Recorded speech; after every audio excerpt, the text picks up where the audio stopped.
Halo teman-teman, ini adalah curhat petugas pajak 4.0 kalau nggak salah ya. Sudah berkali-kali teman-teman di internal internal DJP ya memberikan curhat kepada kita dan ini pantas untuk diketahui oleh publik ya. Kenapa? Karena semua ini adalah berhubungan dengan masa depan negara kita, teman-teman. Jangan sampai kebolobrokan, kehancuran, kekacauan kepemimpinan di DJP akan merusak semua sistem internal DJP dan akibatnya kita wajib pajak juga menjadi korban, teman-teman ya. Ini adalah bukan chatting, ini dari email ya, email dari seseorang, dari negeri Konoha, teman-teman ya udah pasti ya.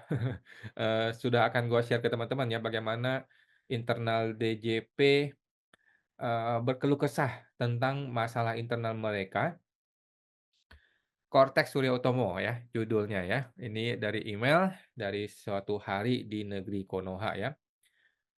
Jadi, bapak atau ibu ini menginformasikan bahwa Cortex adalah proyek gagal dari Surya Utomo, yang katanya ada hubungan kerabat dengan Sri Mulyani. Tolong dong Pak Surya Utomo ya dikomentari, benar nggak Anda punya kekerabatan dengan Sri Mulyani? Ini kita pengen tahu banget. Jangan sampai ternyata orang-orang seperti Sri Mulyani mengangkat kerabatnya, apalagi saudaranya, masuk ke dalam lingkaran kekuasaan dia, apalagi memegang, jabatan DJP 1 ya. Maka kacau balau, maka apapun yang dilakukan kesalahan oleh si oknum ini akan diampuni oleh Sri Mulyani, kalau memang kerabat ya. Kalau gue juga gitu ya, kalau gue punya kerabat ya gue bantulah, gitu ya. Tetapi dalam pemerintahan tidak boleh begitu, Bu. Ya kita mau tahu, apakah betul beliau ini punya kekerabatan dengan Sri Mulyani? Tolong dong, teman-teman bisa email ke gua ya, silakan email ke gua ke halo@pajaksmart.com ya, email ke halo@pajaksmart.com kalau mau bertanya atau informasikan mengenai ini. Apakah betul beliau ini punya hubungan kekerabatan dengan Sri Mulyani? Di bagian mana kekerabatannya? Cortex dipaksakan di 2025 karena Surya Utomo mencari panggung menjelang pensiun. Jadi wajar Cortex itu dipaksakan, oke. Ini juga kita perlu tahu teman-teman ya, apakah betul beliau menjelang pensiun dan apakah memang sengaja cari muka? Kita tidak tahu.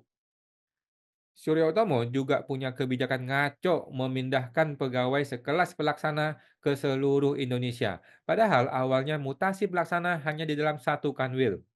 Ini juga gue dengar ya, ini juga gue dengar ya di era beliau ini orang-orang tuh dipindahin sesuka hati dia, kacau balau ke mana-mana ya. Padahal selama ini, sebelum beliau itu, orang-orang dipindahin ya sesama kanwil aja, di satu kanwil gitu loh. Jadi masih di rumahnya dia gitu loh, masih di home base, masih di tempat tinggal orang tua dia, masih bisa tinggal sama orang tua.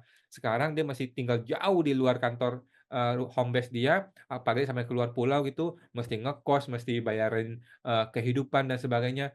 Akibatnya mereka juga setengah mampus Bos, setengah mati keuangannya ya. Jadi menurut gua juga kebijakan ini kebijakan yang ngaco sih, memang betul ngaco ya kebijakan ini ya. Buat apa? Kenapa dia bikin kebijakan seperti itu? Bayangkan, pegawai dengan penghasilan terendah harus pindah dari Jakarta ke Manado, mampus lu. Dan lain-lain, dengan uang yang besar untuk negara, tapi kecil untuk orang boyongan keluarga. Karena tidak ada fasilitas rumah dan biaya pindah sekolah, gila ya. Fasilitas rumah nggak dikasih, fasilitas apapun nggak dikasih, tahu-tahu lu dipindah ke luar kota, gila. Kalau kepala kantor mah enak, lu tinggal bawa keluarga, gampang lu kepala kantor. Kalau pelaksana, ampun, aduh. Bayangkan pegawai yang anaknya kuliah harus kos lagi dan sulit bertemu keluarga. Gila gila gila. Ini hanya terjadi di zaman Surya Utomo. Sebelumnya, kebijakan mutasi pegawai adalah mendekati home base. Ini pelaksana udah mau 50 tahun dipindah semena-mena. Anjir, oh gitu? Udah 50 tahun mau dipindah begitu? Udahlah, ini teman-teman DJP bikin paguyuban pegawai DJP, demo tuh, si oknum tuh, demo tuh kepada kantor pusat, biar tahu ya kita ramaikan ya. Demo aja. Jadi kebijakan seperti ini lu mesti berani bikin paguyuban rame-rame protes gitu loh. Protes, masih berani. Kalau nggak berani ya susah ya. Sekarang kayak kayak gue gini, bikin video kayak gini, ya didengar angin lalu aja. Surya Utomo bilang, "Ah, siapa sih Awan itu? Si kampret, udahlah biarin aja dia bikin video," gitu kan. Tetapi kalau punya kekuatan, kayak kemarin tuh yang demo-demo di apa, kementerian apa tuh, sampai demo di parkirannya gitu kan. Wah, itu seru itu kan, seru itu. Nah, DJP bisa nggak bikin gitu? Bisa menurut gue ya, DJP itu solid kok, orang-orang orang pintar kok, isinya DJP itu ya. DJP itu orang pintar isinya ya, jadi harusnya bisa disolidkan, dikonsolidasi, Ya nggak usah libatin kepala kantor lah, kalau kepala kantor nggak usah dianggap ya.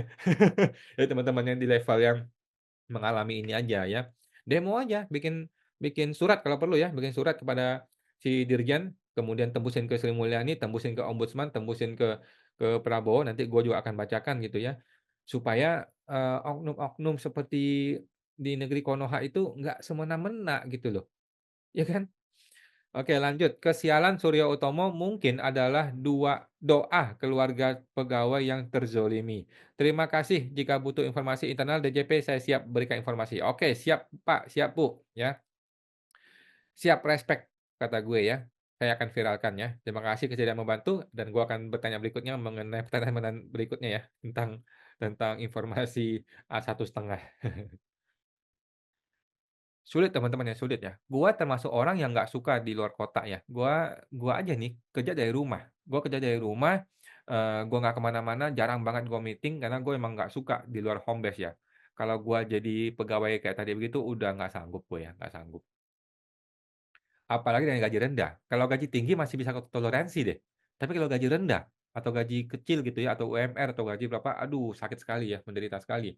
Apalagi kalau sudah punya keluarga, punya anak, istri, apalagi sudah umur 50 tahun, ya ampun masa begitu sih Utomo, ya ampun. Ya udahlah. Oke teman-teman ya, silakan kalau teman-teman mau mau, curhat ke gua silakan di email halo@pajaksmart.com ya, halo@pajaksmart.com dan kita akan sampaikan kepada khalayak publik ya, karena, ini semua adalah penggunaan uang rakyat dan kita juga tujuannya bukan untuk menghantam orang pribadi, tapi tujuannya untuk membenahi sistem ketatanegaraan kita yang sudah amburadul gitu ya, bisa dibenahi. Gampang lah ya sebenarnya DJP itu tinggal cari konsultan yang bagus gitu ya, ya udah dibenahi bisa kok ya gampang, pertanyaannya dia mau apa enggak gitu kan. Nah oke teman-teman, sampai jumpa, semoga terbantu.